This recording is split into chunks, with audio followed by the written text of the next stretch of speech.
Bir jıp-жылы uyada ürpek bas kustun 3 balapanı жатıptı. Eneleri her gün sayın jem izlep ketken кезде balapandары uyasında oturup әнге басады екен. Kızarıp күн шығып келе жатқан сәтте кішкентай үрпек бастар «Уа, алтын күн, ал енді, аямай төк сәулеңді, балапандар шаттансын, күй көрнесін әлемді, шыбын шіркей көбейсін, үрпек құстар кенелсін, балапандар қуанып, қарсы алсын енесін, аягу-на-ля-ля, аягу-на-ля-ля» деп шырқайды екен. Балапандардың әні тым алысқа таралып, естіліп жатыпты. Құзғынның құлағына да шалыныпты. Құзғын балапандарға ұшып келіп, «Әнді жақсы айтады екенсіңдер, маған тағы бір рет шырқап беріңдерші, тек қаттырақ шырқаңдар» депті. Балапандар көздерін жұмып, бар даусымен шырқай жөнеліпті. Осы кезде құзғын балапандардың аузындағы әнді қағып алып, жартас басындағы өз ұясына қарай ұша жөнеліпті. Ұясына қонған соң, «Уа, алтын күн, сәулеңді аямай төк, ал енді тастап шықсын індерін, тышқандардың бәрінде, құзғын біткен шүйілсін, ұяға жем үйілсін, балапандар қап-қара, мәз болысып сүйінсін, аягуна кар-кар-кар, аягуна кар-кар-кар» деп шырқапты. Үрпек бас торғай ұясына ұшып келсе, балапандары көздерінің жасын көлдетіп жылап отыр екен. «Неге жылап отырсыңдар, балапандарым-ау? Кім тиді сендерге?» деп сұрапты ол. Балапандары көздерінің жасын тыя алмай, «Қу құзғын әрімізді тартып алып кетті» депті шулап. «Ай, әттегені, ай» деп өкініпті үрпек бас торғай. «Қалай қарай кетті ол құзғын?» «Анау теңіз жағасындағы жартас жаққа».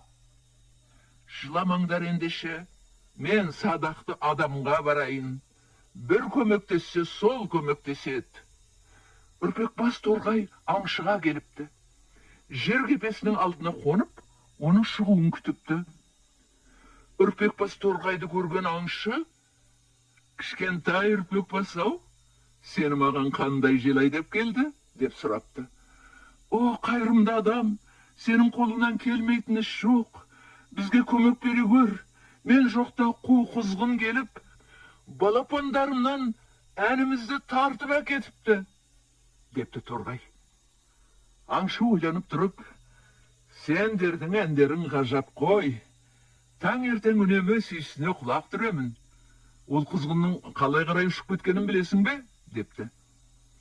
«Құзғынның ұясы анау теңіз жағасындағы жартас екен» депті үрпек бас торғай. Аңшы садағы мен жебелерін алып, жартасқа қарай жүріп кетіпті. Соңынан үрпек бас торғай еріп отырыпты. Аңшы жартасқа жақындап келсе, құзғын ұясында көзін жұмып алып, «Алтын күн, сәулеңді аямай төк, ал енді тастап шықсын індерін, тышқандардың бәрінде, құзғын біткен шүйілсін, ұяға жем үйілсін, балапандар қап-қара, мәз болысып сүйінсін, аягуна кар-кар-кар, аянуга кар-кар-кар» деп маужырап шырқап отыр екен. «Қазір сенің көкеңді танытайын, қу құзғын» деп ойлап, аңшы құзғынды нысанаға алыпты. Құзғын ештеңені көрмепті де, естімепті де, аузын ашып, тілін салақтатып, шырқай беріпті. Ән құзғын тілінің ұшында шыр көбелек айналып тұрыпты. Аңшы адырнасын шірене тартып, жіберіп кеп қалғанда, зуылдай ұшқан жебесі әнді құзғын тілінің ұшымен қоса жұлып кетіпті. Құзғыннан құтылған ән төменде бұрқанып жатқан теңізге құлдилай жөнелген екен. Сол маңды төңіректей ұшып жүрген үрпек бас торғай құйылып келіп, қағып алыпты да, дереу өз ұясына, балапандарына жеткізіпті. Tilinin uçumen aninen ayrılgan kuzgun sol günden bastap dağıstan da ayrılıptı.